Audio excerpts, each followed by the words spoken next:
ప్రభు నామానికే మహిమ కలుగునుగాక. కూడి వచ్చిన మీ అందరికీ కర్మలాత్మీయ సహవాస సంఘ విశ్వాసులందరికీ మన ప్రభువును ఆయన ప్రియ కుమారుడునైన యేసుక్రీస్తు వారి శ్రేష్టమైన నామలో శుభములు మరియు అందరికీ వందనాలు. ప్రసంగి గ్రంథం 10వ అధ్యాయాన్ని మనం ధ్యానం చేసుకుంటున్నాం. ప్రసంగి గ్రంథం 10వ అధ్యాయం. ఈ 10వ అధ్యాయంలో ముఖ్యమైన అంశం ఏంటి అంటే జ్ఞానమునకు బుద్ధిహీనతకు గల తారతమ్యం. జ్ఞానమునకు బుద్ధిహీనతకు గల తారతమ్యం ప్రాముఖ్యంగా మనం చూడవచ్చు. గత దినం మొదటి 7 వచనాలు మనం ధ్యానం చేసుకున్నాం. ఈ దినం మిగిలిన వచనాలను మనం ధ్యానం చేసుకుందాం. 8వ వచనం, గొయ్యి త్రవ్వువాడు దానిలో పడును, కంచె కొట్టువానిని పాము కరుచును. గొయ్యి త్రవ్వువాడు దానిలో పడును. ఏదైనా మనం ఎదుటివారికి కీడు చేయదలిస్తే ఆ కీడు వారి తల మీదకే వచ్చేటట్లుగా ప్రభు చేస్తారు. సామెతల గ్రంథం 26వ అధ్యాయం 27వ వచనాన్ని మనం చదువుదాం. గుంటను త్రవ్వువాడే దానిలో పడును, రాతిని పొర్లించు వాని మీదకి అది తిరిగి వచ్చు. 7వ కీర్తన 15-16 వచనాలు. వాడు గుంట త్రవ్వి దానిని లోతు చేసి ఉన్నాడు, తాను త్రవ్విన గుంటలో తానే పడిపోయాను. వాడు తలంచిన చేటు వాని నెత్తి మీదకి వచ్చును, వాడు యోచించిన బలాత్కారము వాని నడినెత్తి మీదనే పడును.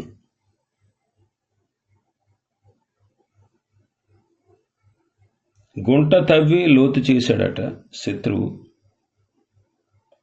తాను త్రవ్విన గుంటలో తానే పడిపోయాడు. మనం ఏదైతే తలస్తామో చేటు చేయాలని, అదే మన మీదకు వస్తుంది. మనం యోచించిన బలాత్కారమే మన మీదకు వస్తుంది. 9వ కీర్తన 15వ చరణాన్ని మనం చూస్తే, తాము త్రవ్విన గుంటలో జనములు మునిగిపోయిరి, తాము ఒడ్డిన వలలో వారి కాలు చిక్కుబడి ఉన్నది. ఎస్తేరు గ్రంథంలో మనం స్పష్టంగా చూస్తాం.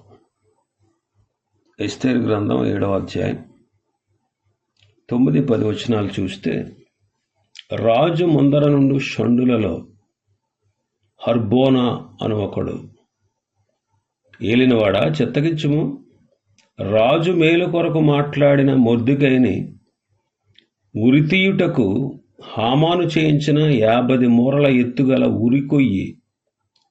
ఉరికొయ్య హామాను ఇంటి నొద్ద నాటబడి ఉన్నదనగా, రాజు దాని మీద వాడిని ఉరితీయుడని ఆజ్ఞ ఇచ్చాను. కాగా హామాను మొర్దెకైకి సిద్ధము చేసిన ఉరికొయ్య మీద వారు అతనినే ఉరితీసిరి. అప్పుడు రాజు యొక్క ఆగ్రహము చల్లారెను. హామాను ఎంతో తీవ్ర ప్రయత్నం చేశాడు. మొర్దెకైని ఏ రీతిగానైనా అతన్ని ఉరి తీయించాలి. మొర్దెకైని బట్టి మొర్దెకై యొక్క జాతి వారందరినీ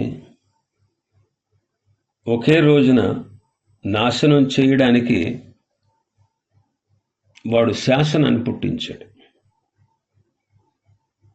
మొర్దెకైని ఉరి తీయించాలి రాజుతో చెప్పి అని రాజుతో ఇంకా మాట్లాడక ముందే తన ఇంటి దగ్గర 50 మూరల ఎత్తుగల ఉరికొయ్య హామాను తన ఇంటి వద్ద నాటి ఉంచాడు. చిత్రం ఏంటంటే, వాడు చేయించుకున్న ఉరికొయ్య మీదే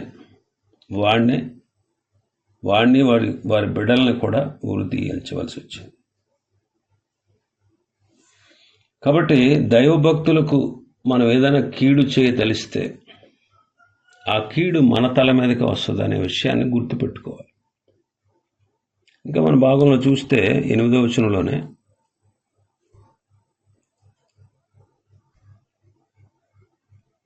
కంచె కొట్టు వారిని పాము కరుచును అంటాడు.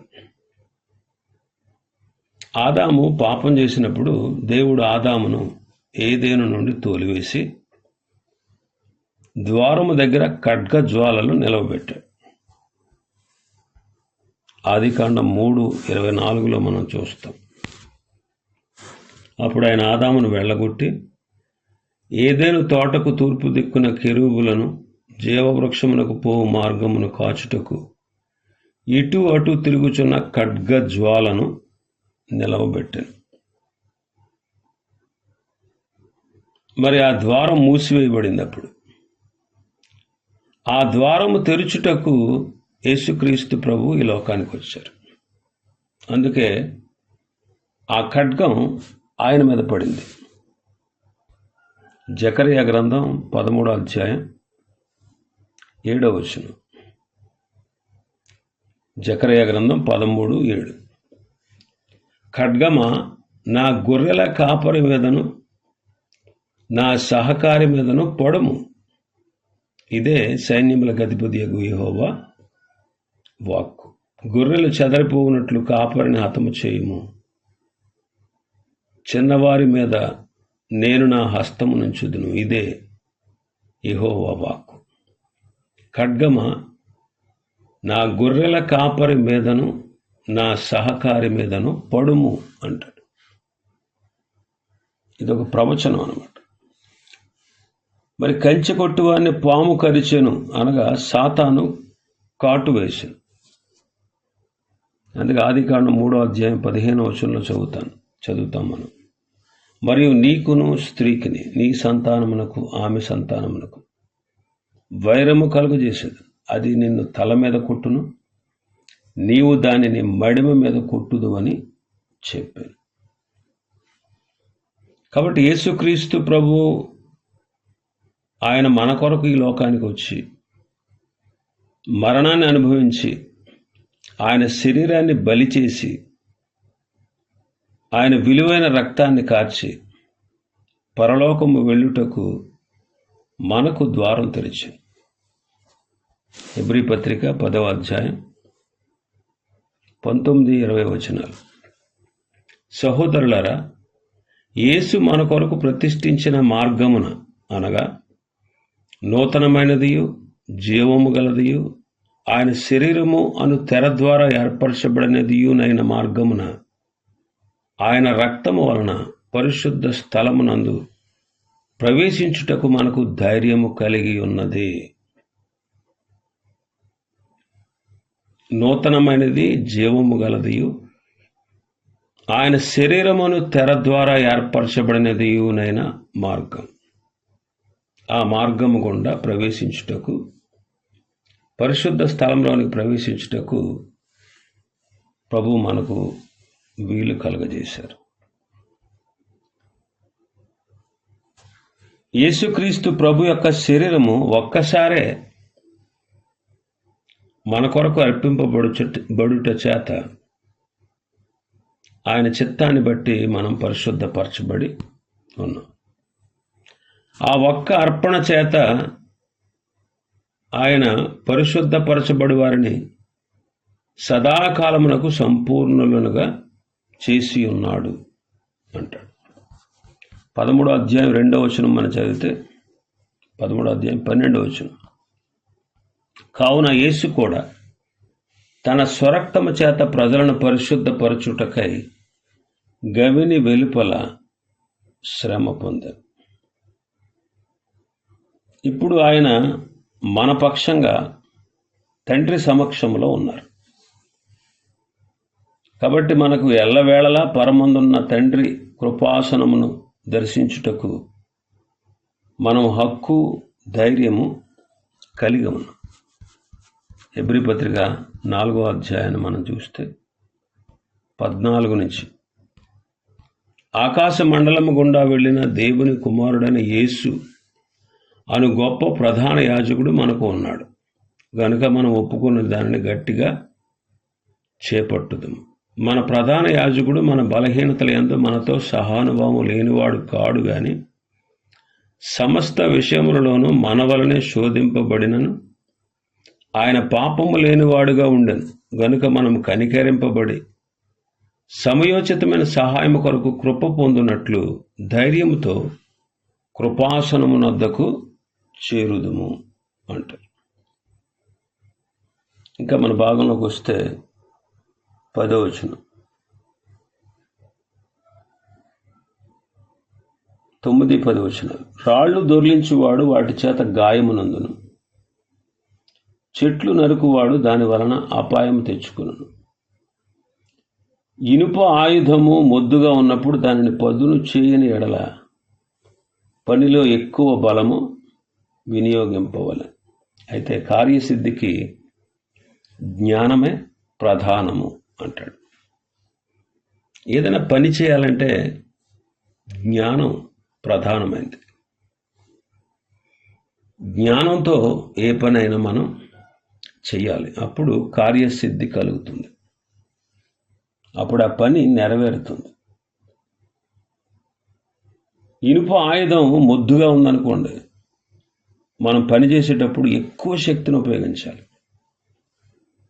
అదే దాన్ని పదును చేస్తే జ్ఞానం చేత త్వరగా ఆ పని పూర్తవుతుంది. కార్యసిద్ధి కలిగించేవాడు మన దేవుడే. కార్యసిద్ధి కలిగించేవాడు మన దేవుడే. ఫిలిప్పీ పత్రిక 2వ అధ్యాయం 13వ వచనం, ఎందుకనగా మీరు ఇచ్ఛయించుటకును కార్యసిద్ధి కలుగజేసుకొనుటకును తన దయా సంకల్పము నెరవేర్చుటకే మీలో కార్యసిద్ధి కలుగజేయువాడు దేవుడే. కార్యసిద్ధి కలిగించేవాడు పరిశుద్ధాత్ముడు. కొరింథీయులకు రాసిన మొదటి పత్రిక 12వ అధ్యాయం 11వ వచనం, అయినను వీటన్నిటి నుండి ఆ ఆత్మ ఒకడే తన చిత్తము చొప్పున ప్రతివానికి ప్రత్యేకముగా పంచి ఇచ్చుచు కార్యసిద్ధి కలుగజేయుచున్నాడు. తెస్సలోనికీయులకు రాసిన మొదటి పత్రిక 2వ అధ్యాయం 13వ వచనం ప్రకారం కార్యసిద్ధి కలిగించున్నది దేవుని వాక్యమే. ఆ హేతువు చేతను మీరు దేవుని గురించిన వర్తమాన వాక్యము మా వలన అంగీకరించినప్పుడు మనుషుల వాక్యమని అంచక అది నిజముగా ఉన్నట్టు దేవుని వాక్యమని దాన్ని అంగీకరించితిరి గనుక మేమును మానక దేవునికి కృతజ్ఞతాస్తుతులు చెల్లించుచున్నాం. ఆ వాక్యమే విశ్వాసులైన మీలో కార్యసిద్ధి కలుగజేయుచున్నది. కాబట్టి దేవుని చిత్తానుసారంగా పరిశుద్ధాత్మ నడుపుదలతో వాక్య క్రమంలో మనం ప్రభు కార్యాల్లో కొనసాగితే అదే జ్ఞానం. అదే జ్ఞానం. ఇంకా మనం చూస్తే 11వ వచనం నుంచి 15వ వచనం వరకు, మంత్రపు కట్టు లేక పాము కరిచిన ఎడల మంత్రగాని చేత ఏమీ కాదు. దేవుని శక్తి ఎదుట మంత్రపు శక్తి ఏది నిలవదు అంటాడు ఇర్మియా గ్రంథం 8:17. మోషే ఎదుట మంత్రపు శక్తి నిలవలేకపోయింది. ఎన్నే ఎంబ్రే అనేటువంటి వాళ్ళు మోషేను ఎదిరించారు. ఫరో సముఖంలో వాళ్ళు దైవశక్తిని ఎదిరించారు, కానీ వాళ్ళు నిలవలేకపోయారు. వాళ్ళు చేయజాలకపోయారు. కాబట్టి మంత్రశక్తి దేవుని ఎదుట ఏమాత్రం నిలవలేదు. ఆ విషయాన్ని మనం గమనించాలి. మంత్రశక్తి వల్ల మనం ఏది మేలు పొందలేం. మంత్రశక్తి ఏది పనికిరాదు, మనకు ఎన్నడూ పనికిరాదు. కాబట్టి అటువంటి వాడి జోలికి మనం వెళ్ళకూడదు. 12వ వచనం మనం చూస్తే, జ్ఞానుని నోటి మాటలు ఇంపుగా ఉన్నవి, అయితే బుద్ధిహీనుని నోరు వానినే మింగివేయును. వాని నోటి మాటల ప్రారంభము బుద్ధిహీనత, వాని పలుకుల ముగింపు వెర్రితనం. జ్ఞానుల నోటి మాట ఇంపుగా ఉంటుంది, అయితే బుద్ధిహీనుని నోరు వాడినే మింగివేస్తాడు. కాబట్టి బుద్ధిహీనుడు నాశనం అవుతాడు. సువార్త ప్రకటన అనేది లోకానికి వెర్రితనంగా ఉంది. అందుకే చాలామంది సువార్త ప్రకటనను వ్యతిరేకిస్తూ ఉంటారు. అలాంటి వారు తమ స్వనాశనాన్ని కోరుకుంటారు. ఇంకా 14-15 వచనాల్లో మనం చదివితే, జరగబోనిది ఏదో మనుషులు ఎరగకు ఉండినను బుద్ధిహీనులు విస్తారంగా మాట్లాడతారు. జరగబోయేది ఏంటో తెలియకపోయినా సరే బుద్ధిహీనులు ఏం చేస్తారు? విస్తారంగా మాట్లాడి వాడికి ఏం తెలియదు అనమాట. తర్వాత ఏం జరుగుతుంది ఎవరికి తెలుసు? వాళ్ళు ఎలాంటి వాళ్ళు అంటే, ఒక ఊరికి వెళ్ళాలనుకున్నారు, దానికి త్రోవ తెలియదు. ఆ త్రోవ తెలియకపోతే మనం ఎంతో శ్రమ పడాల్సిన పరిస్థితి వస్తుంది. కాబట్టి బుద్ధిహీనులుగా మనం ప్రవర్తించకూడదు. ఇంకా 16వ వచనం నుంచి ఆఖరి వరకు మనం చూస్తే 16-17 వచనాలు. దేశమా, దాసుడు నీకు రాజై ఉండుట, నీకు అధిపతులై ఉండుట నీకు అశుభం. దేశమా, నీ రాజు గొప్ప ఇంటివాడై ఉండుటయు, నీ అధిపతులు మత్తులగుటకు కాక బలమునందుటకై అనుకూల సమయమున భోజనమును కూర్చుండి వారై ఉండుట నీకు శుభము అంటాడు. రాజును బట్టే రాజ్యం ఉంటుంది.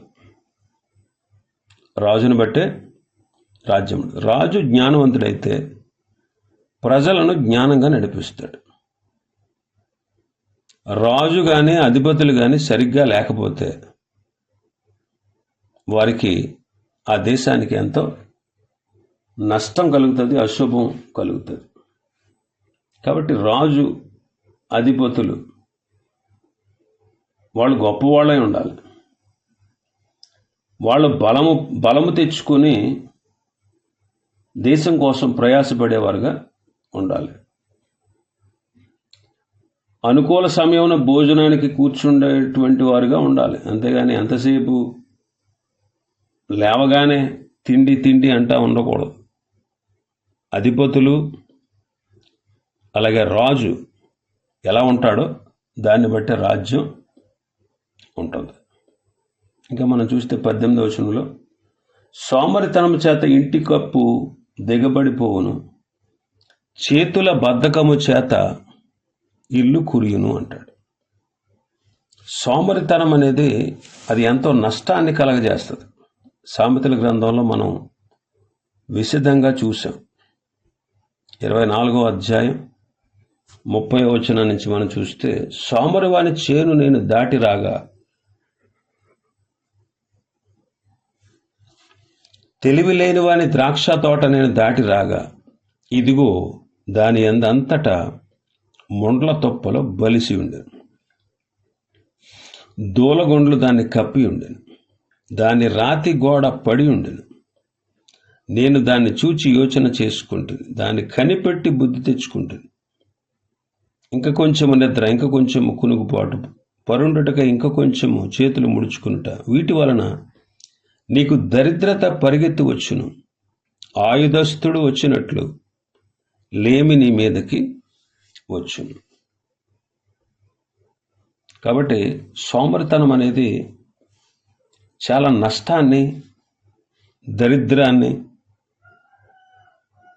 మనకు కలుగజేస్తుంది, లేమిని కలుగజేస్తుంది.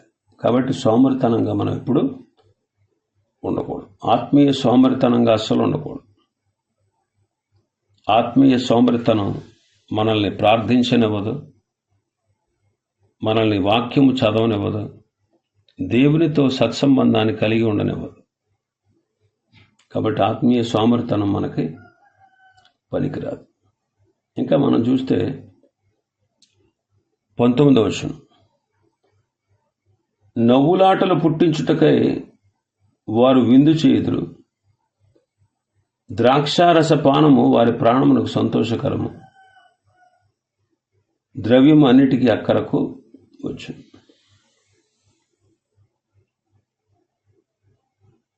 విందులు, ఈ లోక సంబంధమైనటువంటి సంతోషం, వీటిని మనం మనకున్నటువంటి ద్రవ్యంతో తీర్చుకోవచ్చు. వాటికి అక్కరకు వస్తుంది.